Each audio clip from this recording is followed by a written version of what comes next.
A genome is an organism's complete set of deoxyribonucleic acid (DNA), a chemical compound that contains the genetic instructions needed to develop and direct the activities of every organism.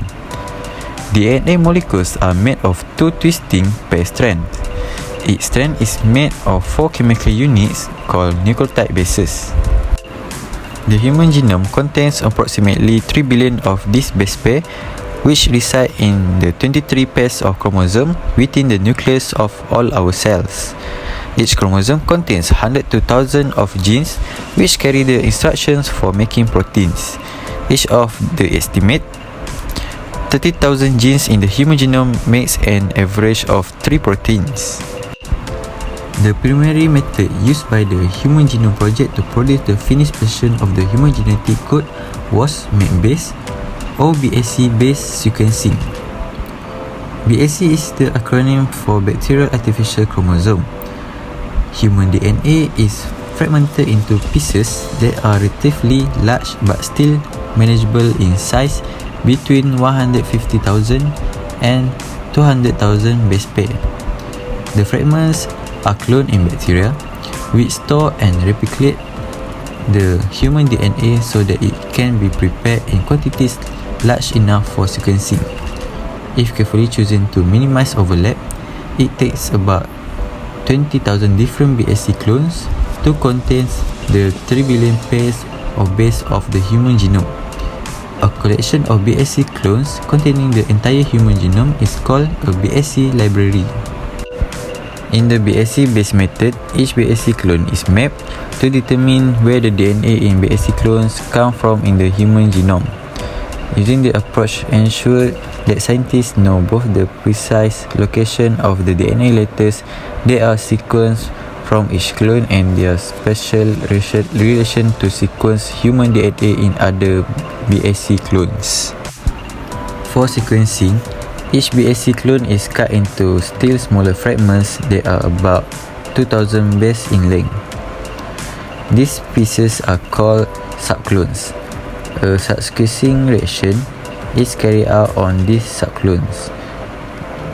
The product of the sequencing reaction are then loaded into the sequencing machine.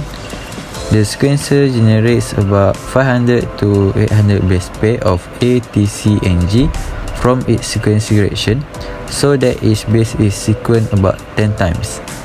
A computer then assembles this short sequence into contiguous stretches of sequence representing the human DNA in the BAC clone. Research involving other genome-related projects, example, the International HapMap project to study human genetic variation, is now characterized by large-scale, cooperative effort involving many institutions, often from many different nations, working collaboratively. The era of team-oriented research in biology is here. In addition to introducing large-scale approaches to biology, the Human Genome Project has produced all sorts of new tools and technologies that can be used by individual scientists to carry out smaller-scale research in a much more effective manner. Since the beginning of the Human Genome Project, it has been clear that expanding our knowledge of the genome will have a profound impact on individuals and society. The Ethical, Legal and Social Implication (ELSI) program at NHGRI was established in 1990 to oversee research in these areas. Since its inception, the ELSI program at NHGRI has made several notable contributions to the genomic field. Among these are major changes to the way investigators and institutional review boards handle the consent process for genomic studies. Another is key guidance on the genomic data sharing policy, notably the need to balance open science with personal privacy and autonomy. The ELSI program has been effective in promoting dialogue about the implications of genomics and shaping the culture around the approach to genomics in research, medical and community settings. Apart from analysis of genome sequence data, bioinformatics is now being used for a vast array of other important tasks, including analysis of gene variation and expression, analysis and prediction of gene and protein structure and function, prediction and detection of gene regulation network, simulation environments for whole cell modeling, complex modeling of gene regulatory dynamic and network, and presentation and analysis of molecular pathway in order to understand gene-disease interactions.